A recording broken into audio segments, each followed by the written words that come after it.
pengamat ekonomi dan energi Fahmi Radi menyebut audit reguler mutlak diperlukan untuk mencegah terjadinya lagi insiden kebakaran mengingat semua yang ada di kilang maupun depo, semua peralatan itu berisiko tinggi. Nah, untuk insiden ketiga di Pelumpang kali ini Pertamina harus bertanggung jawab menangani semua efek kebakaran. Terlihat bahwa yang hadir atau datang di situ ada PLT Gubernur, ada Kapolda, ada Pangdam, ada beberapa dinas juga. Tapi saya tidak melihat pihak Pertamina ada hadir di situ. Nah, ini juga menunjukkan bahwa Pertamina tidak concern gitu ya terhadap kebakaran yang merenggut nyawa sekitar 17 orang tadi gitu ya. Nah, kemudian tadi pemindahan tadi gitu ya. Saya kira itu harus dilakukan segera di tempat yang lebih layak itu ya, jauh dari pemukiman tadi.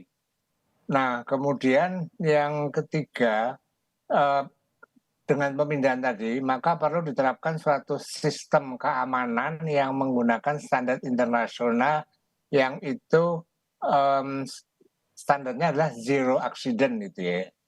Nah, mestinya itu ya di beberapa negara untuk aset yang sangat strategis yang mengolah minyak atau menyalurkan BBM itu pasti punya internal damkar gitu ya, pemadam kebakaran yang internal tadi.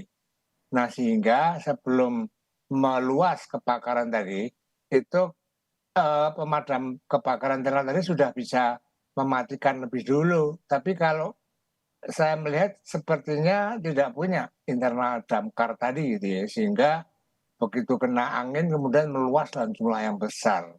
Nah, siapa yang melakukan audit tadi kalau sudah melakukan suatu sistem keamanan, maka masih dibutuhkan adanya audit secara reguler. Nah, siapa yang melakukan?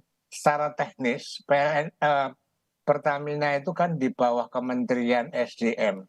Nah, Kementerian SDM inilah yang harus melakukan audit internal secara reguler setiap bulan dan sebagainya. Nah, kalau itu semua dilakukan, saya yakin ke depan itu ya, itu tidak akan lagi terjadi kebakaran yang cukup parah, merenggut nyawa dalam ada 17 yang meninggal, ada sekitar 50 yang luka-luka.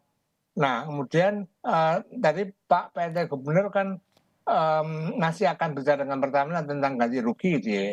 Menurut saya ini Pertamina lah yang harus mengganti rugi keseluruhan itu ya. Apakah itu biaya kesehatan atau penggantian rumah yang sudah terbakar tadi, atau juga berikan santunan kepada yang meninggal. Ini saya kira tanggung jawab sepenuhnya dari Pertamina, bukan dari Pemda itu ya.